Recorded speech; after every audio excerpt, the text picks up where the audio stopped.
워런 버핏, 스탠리 드러켄밀러, 빌 에크먼. 이 세 명이 같은 분기에 같은 종목을 동시에 던졌습니다. 우연으로 넘기기엔 비중이 너무 큽니다. 오늘은 13F 데이터로 진짜 신호인지 숫자만 가지고 확인해 보겠습니다. 이 채널은 거시 데이터와 공시 자료로 시장 흐름을 추적하는 곳입니다. 오늘 다룰 5명의 포트폴리오는 모두 13F 공시 기준이고 종목 추천이 아니라 데이터 해석이 목적입니다. 먼저 13F가 뭔지 짚고 갈게요. 미국 증권거래위원회 규정으로 운용자산 1억 달러를 넘는 기관은 분기 종료 후 45일 안에 보유 종목을 공개해야 합니다. 그러니까 우리가 지금 보는 데이터는 3월 31일 기준 포트폴리오이고 5월 중순에 공개된 자료입니다. 45일 시차가 있다는 점은 기억해 두셔야 합니다. 그래서 거장이 지금 어떤 포지션인지는 모릅니다. 우리가 아는 건 분기 말 사진 한 장뿐이고 그 사이 2달은 깜깜입니다. 이 한계를 인정하고 시작하겠습니다. 5명을 한 줄로 정리하면 이렇습니다. 첫째는 워런 버핏의 버크셔에서 A. 운용 규모는 약 2,800억 달러. 미국 주식시장 최대 큰 손 중 하나입니다. 둘째는 스탠리 드러켄밀러의 두케인 패밀리 오피스. 거시 트레이딩의 전설이고 매분기 회전율이 매우 높은 단기 포지션 중심으로 운용합니다. 규모는 약 30억 달러대입니다. 셋째는 피터 틸의 틸 매크로. 페이팔과 펠런티어 창업자로 유명하지만 운용사로서도 기술주 집중 포지션이 특징입니다. 규모는 비교적 작아도 종목 선택이 날카롭습니다. 넷째는 빌 에크먼의 퍼싱 스퀘어. 종목 수가 10개 안팎으로 매우 집중된 포트폴리오를 운용하고 한 종목 비중이 10%를 넘는 경우가 많습니다. 규모는 약 140억 달러입니다. 다섯째는 한국국민연금의 해외 주식 운용본부입니다. 미국 거장과 성격이 완전히 다른 장기연금 자금이고 운용 규모는 미국 주식만 따져도 1,000억 달러를 넘습니다. 이 5곳을 한 표로 묶어서 보면 의사 결정 구조가 완전히 다른 주체들이 같은 분기에 어떤 공통 신호를 냈는지가 더 또렷하게 보입니다. 본격적으로 들어가 보겠습니다.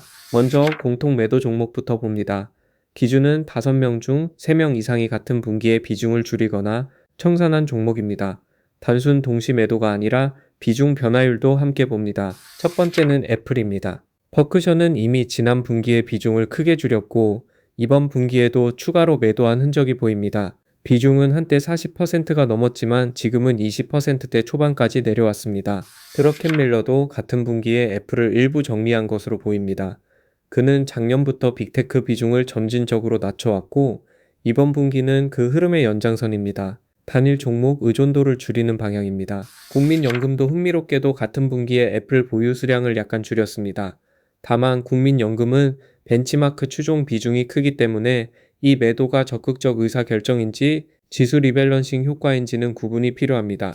3명이 동시에 매도했다는 사실은 분명히 무게가 있지만 매도 이유가 같다는 보장은 없습니다. 버핏은 밸류에이션, 드러켄밀러는 거시 회피, 국민연금은 패시브 흐름일 수 있죠.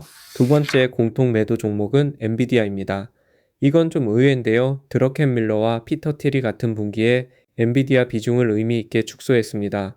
두 사람 모두 인공지능 수혜를 빠르게 노렸던 인물입니다. 드러켄밀러는 작년 4분기부터 엔비디아를 단계적으로 매도해왔고 이번 분기에는 잔여 포지션을 추가로 정리한 것으로 보입니다. 본인 인터뷰에서 너무 빨리 팔았다고 후회한 적도 있는데 그래도 매도 방향은 유지하고 있습니다. 피터 틸은 좀 더 단호한 편입니다.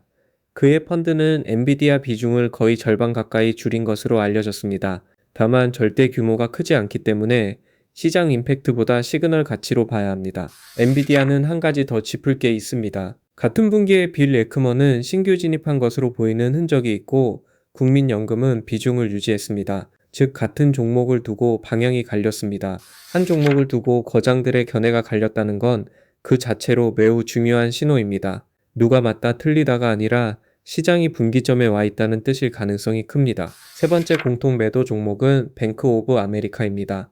버핏은 이번 분기에도 추가로 정리했고 누적으로는 작년 초 대비 보유 수량이 절반 이하로 줄었습니다. 금융주 비중을 의식적으로 낮추는 흐름입니다. 에크먼도 금융섹터 일부를 줄였고 드러켄밀러는 지역은행 비중을 거의 청산했습니다. 3명이 다른 종목이지만 같은 섹터를 동시에 축소했다는 점에서 섹터 차원의 공통신호로 묶을 수 있습니다. 네 번째 공통 매도 종목은 쉐브론입니다. 버핏이 지난 분기부터 비중을 점진적으로 줄여왔고 국민연금도 이번 분기에 일부 정리했습니다. 에너지 섹터에 대한 시각이 미묘하게 바뀌고 있는 신호일 수 있습니다. 공통 매도 종목 4개를 정리하면 이렇습니다.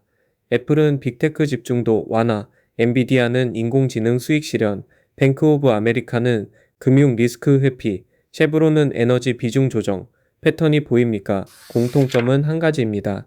지난 2년 동안 많이 올랐던 종목, 비중이 자연스럽게 커진 종목을 줄이고 있다는 겁니다. 즉, 새로운 약세론보다 누적 수익 실현 성격이 강해 보입니다. 이제 반대편을 봅니다. 공통 매수, 정확히는 5명 중 2명 이상이 같은 분기에 신규 편입했거나 비중을 늘린 종목입니다. 매도와 달리 매수는 적극적 의사 결정일 가능성이 더 높습니다. 첫 번째는 옥시덴탈 페트롤리엄입니다. 버핏은 이번 분기에도 추가로 매수한 것으로 보이고 누적 지분이 28% 가까이 올라왔습니다. 같은 분기 국민연금도 비중을 약간 늘린 흔적이 있습니다. 흥미로운 건 쉐브론은 줄이면서 옥시덴탈은 늘렸다는 점입니다. 같은 에너지 섹터 안에서도 종목별로 선택이 갈렸다는 뜻이고 단순히 에너지 강세 베팅이 아니라 개별 기업 가치 평가 결과로 해석해야 합니다. 두 번째 공통 매수는 도미노 피자입니다.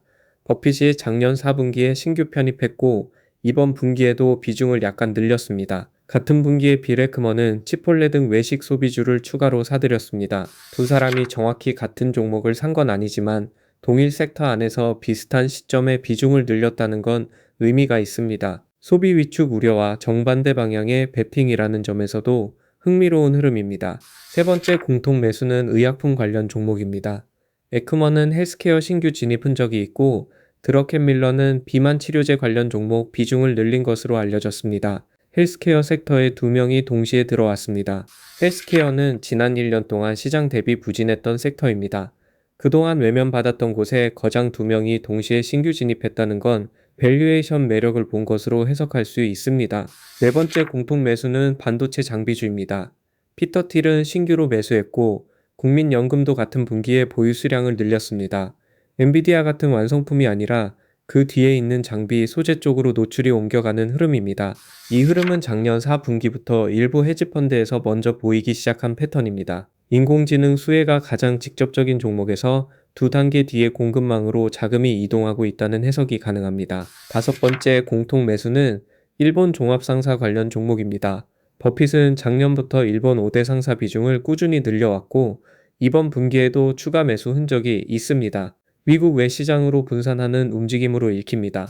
공통 매수 종목 5개를 섹터별로 묶으면 이렇게 갈립니다. 에너지에서 옥시덴탈, 소비재에서 외식주, 헬스케어에서 의약품, 반도체 장비, 그리고 일본 분산, 한쪽으로 쏠리지 않고 여러 영역에 분산된 모습입니다.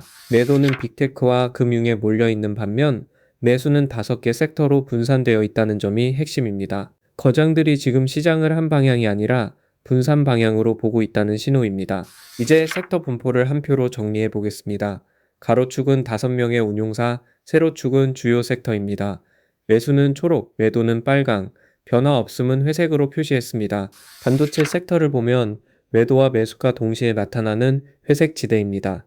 빅테크 완성품은 줄이고 장비 소재는 늘리는 흐름이 표 안에서 잘 드러납니다. 같은 섹터 안에서도 사이클이 갈렸다는 뜻입니다. 헬스케어 섹터는 오랜만에 초록이 많이 보이는 행입니다. 5명 중 적어도 2명이 신규 또는 비중 확대 흔적을 보였고 매도는 거의 없습니다. 섹터 전체 분위기가 바뀌고 있다고 볼 수 있습니다. 소비재는 외식과 필수 소비재가 갈립니다. 외식 쪽은 매수, 일부 내구재 소비재는 매도, 소비 위축이 일어나더라도 외식 같은 비교적 방어적 소비는 견딘다는 시각이 깔려 있을 가능성이 있습니다. 금융 섹터는 거의 전줄이 빨강에 가깝습니다. 대형 은행을 줄이고 일부는 보험 결제 쪽으로 옮긴 흔적도 보입니다. 금리 정점이 가까워졌다는 인식이 반영된 것일 수 있습니다. 에너지는 종목별로 갈렸지만 섹터 전체 비중은 큰 변화가 없습니다. 매도와 매수가 같은 행안에 공존하는 모습이고 거장들 사이에서도 견해가 분기점에 있다는 신호로 읽힙니다. 여기서 가장 중요한 질문이 나옵니다. 이 공통 매도가 진짜 시장 신호일까요? 아니면 단순한 차익 실현일까요? 판단 기준 3가지를 짚고 가겠습니다. 첫째, 매도 금액과 그 거장의 평균 분기 매도 금액을 비교해야 합니다. 평소 회전율이 높은 운용사가 늘 하던 정리라면 큰 의미가 없고 평소보다 2배 이상 많은 매도라면 신호 가치가 올라갑니다. 예를 들어 드러켄밀러는 원래 회전율이 매우 높은 단기 트레이더입니다. 그가 한 종목을 정리한다고 해서 그 자체로 약세 신호로 보기는 어렵습니다.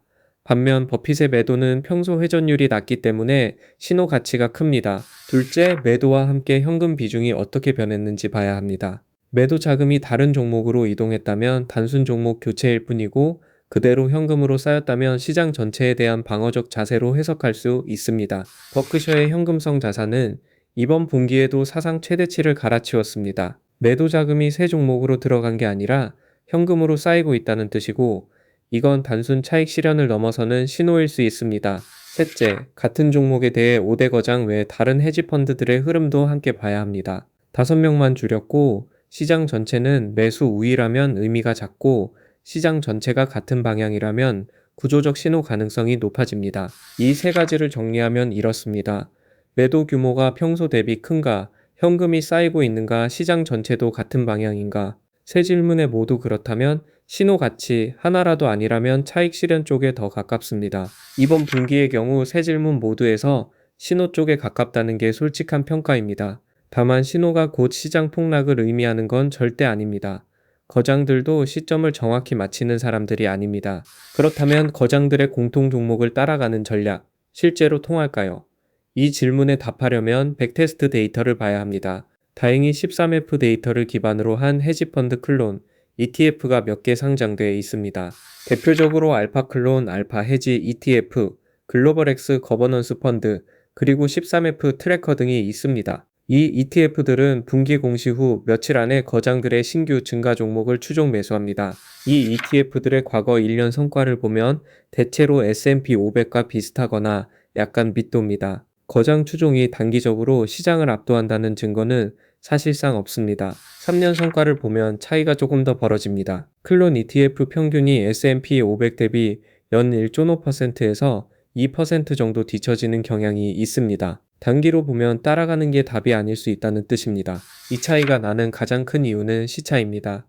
우리가 보는 13F는 45일 전 사진이고 거장이 이미 추가로 사고 팔았을 수 있습니다. 같은 종목을 늦게 들어가서 비싸게 사는 구조가 됩니다. 5년 이상 길게 보면 결과가 또 달라집니다.